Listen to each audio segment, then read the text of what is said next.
చచ్చిపోవాలి అనుకోవద్దు నాన్న. ఏమన్నా ఒక మాట పడలేవా? ఏమన్నా ఒక దెబ్బ తినలేమా? ఒక మాటతో, ఒక దెబ్బతోనే అంతా అయిపోయిందా?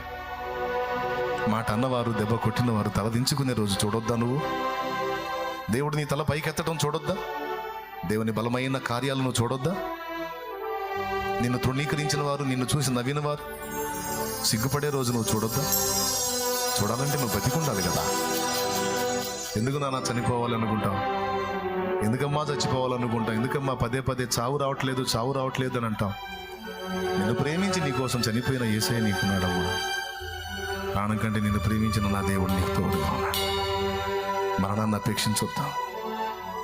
ప్రభా బ్రతుకుతా, నీ కార్యాలు చూస్తా, నీకోసం బతుకుతా అని చెప్పు. యేసయ్యకి చెప్పు.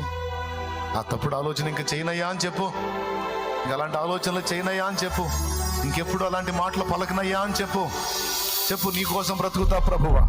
ఎవరిని నన్నుకున్నా నాకు నువ్వు ఉన్నావు తండ్రి. నువ్వు ఉన్నావన్న ధైర్యంతో బ్రతుకుతా.